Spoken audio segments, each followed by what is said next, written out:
कि मोगरी बनी के लाल दौरब तोए कौने मारो है।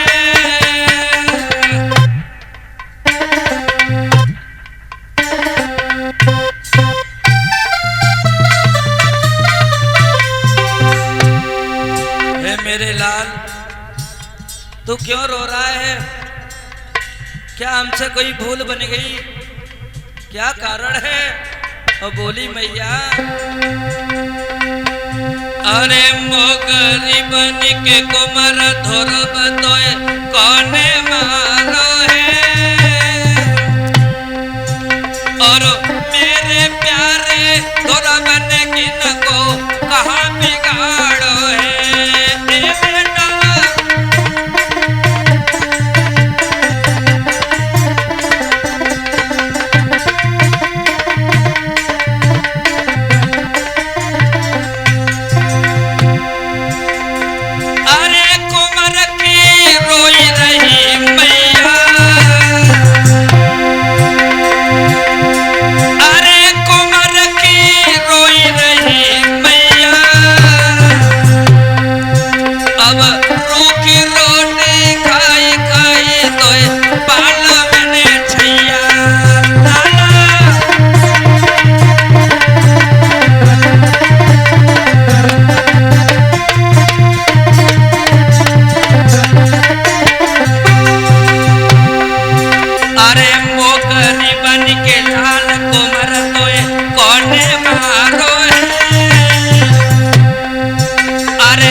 पूछा, बेटा तू क्यों रो रहा है?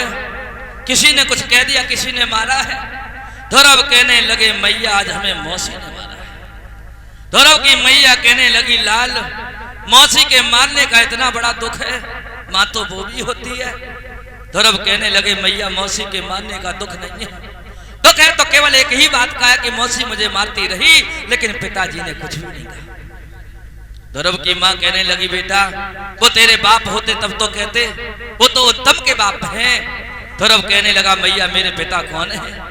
जवाब दिया, तुम्हारे पिता भगवान है। कहाँ मिलेंगे? जवाब दिया, जब तुम बड़े हो जाओगे, जंगल में जाके तपस्या करोगे, जब तुम्हें तुम्हारे पिता के दर्शन है। धौरव चल दिए और तानबाद ने सुना कि धौरव जंगल में तपस्या करने जा रहा है। मंत्री से कहा, धौरव को रोको, हमें ऐसा मालूम पड़ता है कि धौरव को बढ़िया भोजन नहीं मिल रहा, इसलिए तपस्या करने जा रहा है। आज से बढ़िया से भोजन की व्यवस्था हो गई। धौरव सोचने लगे, अरे परमात्मा तेरे नाम में बड़ी शक्ति है।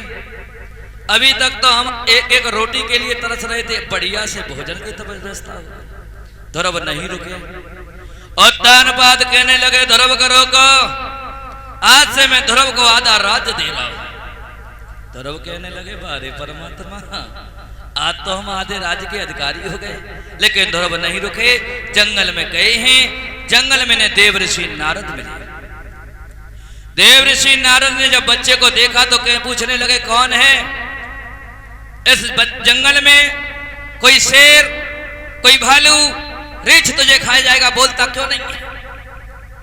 धौरव कहने लगे, तुम कौन हो? बोले, मैं तो महात्मा हूं। क्या कर रहे हो? बाबा नारद पूछने लगे, मैं तुझसे पूछ रहा हूं क्या कर रहा है? बोले, भगवान को ढूंढने आया है। भगवान को ढूंढने आया है। भगवान किसी वृक्ष में लगता है तो तोड़ के ले जाएगा। भगवान को पाने के लिए ऋषि महात्मा मर गए, हजारों वर्षों तक तपस्या करते करते, फिर भी दर्शन नहीं हो पाए। तूने कोई गुरु किया है? बोले, हमारी गुरु तो मेरी माँ है, माँ ने बताया है। अरे माँ तो सबकी गुरु होती है, और ये बात सच है। माँ के समान दुनिया में दूसरा कोई गुरु नहीं होता है बेटा सचिन। क्योंकि बच्चे का जब जन्म होता है तो बालक कोरे कागज के समान होता है। एक विद्वान ने लिखा,